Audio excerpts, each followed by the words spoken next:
திருச்சி உறையூரில் அமைந்துள்ள அருள்மிகு கமலவல்லி நாச்சியார் திருக்கோயில் அழகிய மணவாளர் கோயில் என்றும் அழைக்கப்படும் 108 வைணவ திவ்ய தேசங்களில் ஸ்ரீரங்கத்திற்கு அடுத்தபடியாக இரண்டாவது திவ்ய தேசமாக போற்றப்படுகிறது. இது தாயாரின் பிறந்த ஸ்தலமாகும்.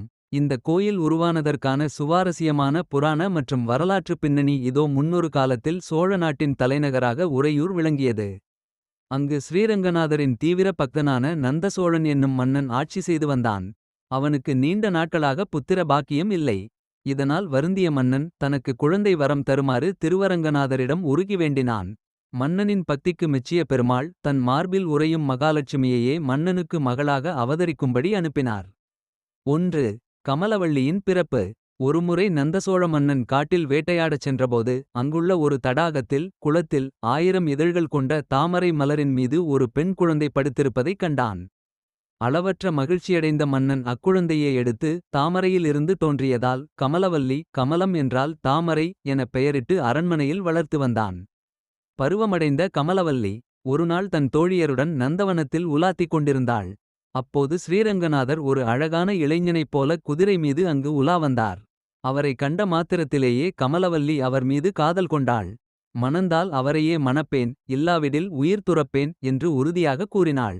தன் மகள் ஒரு மானிடனை அல்லாமல் பரம்பொருளையே காதலிக்கிறாள் என்பதை அறிந்த மன்னன் திகைத்தான்.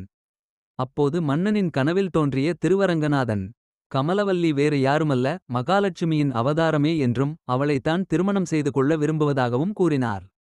மகிழ்ச்சியின் எல்லைக்கே சென்ற மன்னன் கமலவல்லியை ஸ்ரீரங்கத்திற்கு அழைத்துச் சென்று அரங்கநாதருக்கு திருமணம் செய்து வைத்தார்.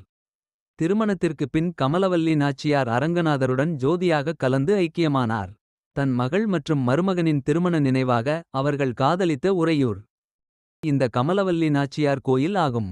மாப்பிள்ளையாக வந்த பெருமாள் என்பதால் இங்கு இறைவனுக்கு அழகிய மணவாளன் என்று பெயர் வந்தது. வரலாற்று பின்னணி. திருக்கோழி என்ற பெயர் காரணம். இத்தலத்திற்கு திருக்கோழியூர் என்ற பழமையான பெயரும் உண்டு. ஒருமுறை சோழ மன்னனின் பட்டத்து யானை ஒன்று இப்பகுதிக்கு வந்தபோது இங்கிருந்த ஒரு வீரியமிக்க கோழி அந்த யானையை எதிர்த்து சண்டையிட்டு அதை ஓடச் செய்தது.